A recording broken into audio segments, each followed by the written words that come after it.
kita lanjutkan ya proses pembuatan bilah sembelih ini, semodel ini dari klep kapal ya. Nah, sekarang kita langsung panaskan bahan klep kapal ini ke dalam tungku bara.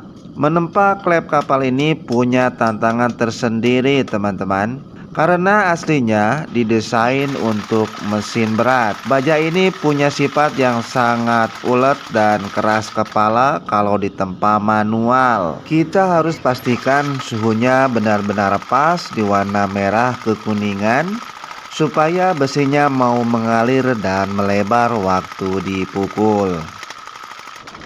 Sambil melihat proses penempaan ini, banyak yang penasaran dan bertanya, apa sih bedanya komposisi klep kapal ini kalau dibandingkan dengan baja bearing atau bantalan peluru yang biasa kita pakai? Jadi begini, kalau baja bearing itu kandungan karbonnya sangat tinggi. Kelebihannya setelah disepuh nanti dia bisa tajamnya luar biasa dan awet ketajamannya. Tapi sifatnya agak getas atau rawan patah kalau terkena benturan keras. Sedangkan klep kapal dia didesain untuk tahan suhu panas ekstrim dan tahan karat. Makanya bajanya sangat ulet dan padat. Eksperimen kita kali ini adalah mengawinkan keuletan klep kapal ini dengan teknik sepuh yang tepat, supaya menghasilkan bilah sembelih yang tidak cuma tajam saja, tapi juga tangguh dan tidak mudah rompal. Bisa teman-teman lihat, perlahan bentuk bulat dari klep kapal sudah mulai hilang, berganti menjadi pipih dan melebar. Di tahap ini, akurasi pukulan palu sangat penting untuk membentuk konsep taper atau gelandasan bilah, di mana bagian punggung tebal, sedangkan bagian calon mata bilah mulai menipis. Kita terus pukul dan rapikan sedikit demi sedikit sampai profilnya benar-benar mendekati pola atau amal yang sudah kita siapkan di awal tadi. Nah, setelah proses nempa selesai, kita masuk ke tahap penggerindaan. Pertama, saya pakai gerinda potong dulu untuk membuang sisa-sisa besi yang berlebih dan membentuk ujung bilah agar pas dengan malnya ya. Setelah itu, permukaan bilah kita gerinda untuk mengupas skel atau kerak hitam sisa pembakaran di tungku tadi. Proses ini penting supaya kita bisa melihat struktur baja yang bersih sebelum lanjut ke tahap perapian.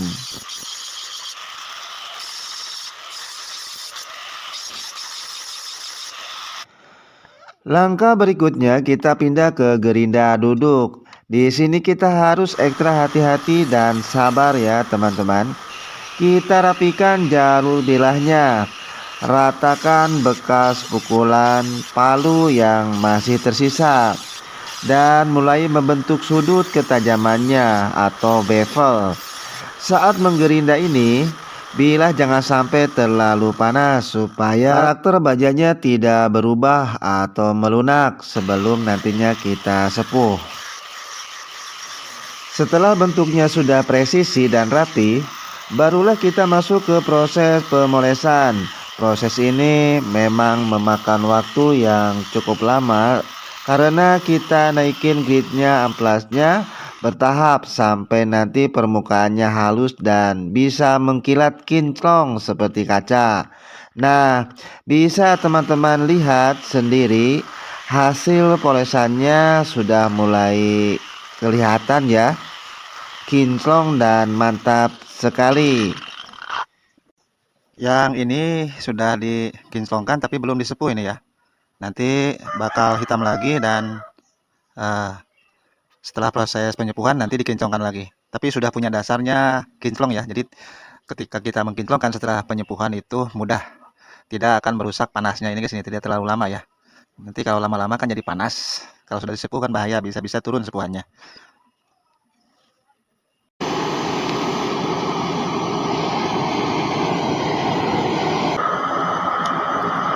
kita buat merahnya itu rata ya, rata di bagian bilahnya supaya hasilnya maksimal. Untuk teman-teman yang mungkin ingin tahu bagaimana cara menyepuhnya, simak ya. Merahnya itu seperti ini, sudah rata, nanti disepuh ya. Lihat merahnya ini, karena ini bahannya kelep ya, jadi saya juga harus hati-hati.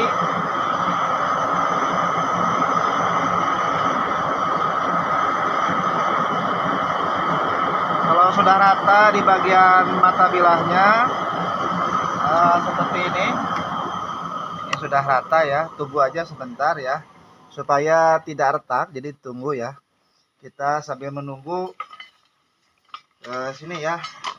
Jadi saya harus fokus, benar-benar fokus.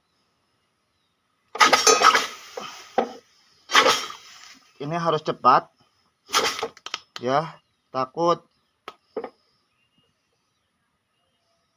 terjadi ruhak itu tadi nempel mau ngaruh. Wah, mana nih, lihat ya kelurusannya. Tadi agak kelihatan kurang lurus.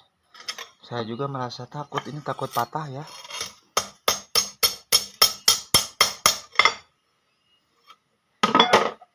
Masih panas.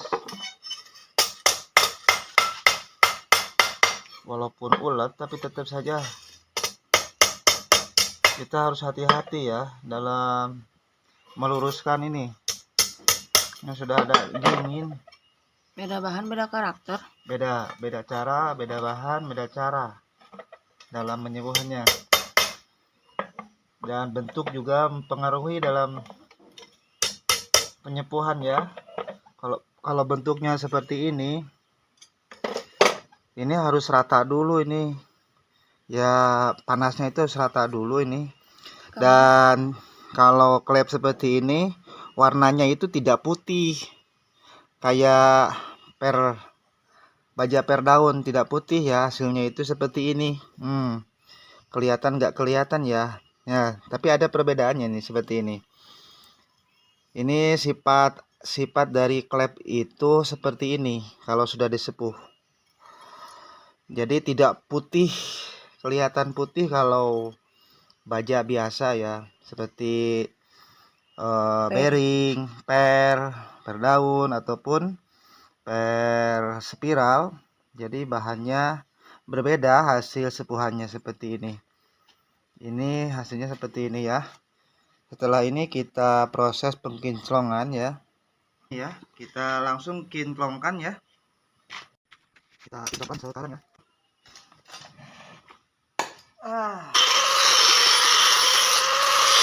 Pakai amplas 1000 ya, di luar aja ya, kita supaya jelas. Ini sebenarnya harus diurut ya, cuma ada yang 1000 aja lah. Ini masih penting, kotorannya agak hilang. Nanti kita kinclong, nanti kita di tes ke apa itu, ke kertas ya. Kalau ini bukan ke paku.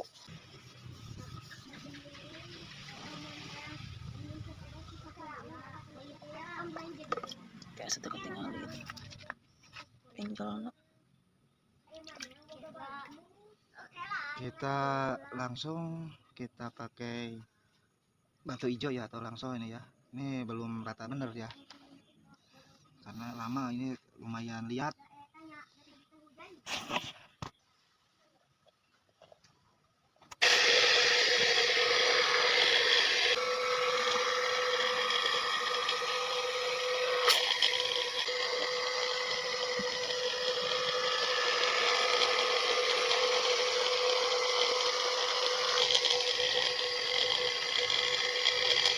Cara menajamkannya dengan benda poles seperti ini.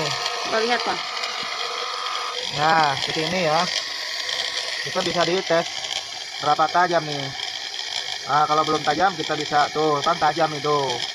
Ini baru setengah jalan ini teman-teman. Kelihatan kinclong ya sekarang. Sudah dipoles tadi ya. Kita tes ketajamannya. Pertama ke kertas ini ya. Ke kertas. Seperti ini, kelihatan kinclong nggak? Kelihatan. Nah, kita Kelihatan kekecat, putih. ya. Ini tajamnya seperti ini. Wow. Oh, kedengar suaranya? Siriwik Nah, katanya. cukup kita ambil kecil aja. Jangan dekat-dekat mama teh. Ya jangan. Nah, ini kelihatan nggak? Kelihatan. Coba plastik ini ya. Ini kan tipis ini mah. Nih. Wow. Nah, ini kelihatan plastiknya nggak? Nah, ini. Kelihatan, Pak. Nah, sampai ujung ya. Nah, udah jelas. Dan hasilnya kinclongnya seperti ini ya, teman-teman. Ini kinclongnya seperti ini. Ini masih belum kinclong 100%. Ya, kita balik ya. Nah, seperti ini. Coba lihat itu tonggongnya. Tonggongnya ini, tebalannya seperti ini. Ya, kelihatan seperti ini. Nah, ini. Oke, sudah. Oke, rasanya sudah ya, teman-teman. Untuk teman-teman yang belum Memfollow. like, Melike. ya, coba like dan follow-nya, bagikan, mungkin bermanfaat konten-kontennya. Terima kasih.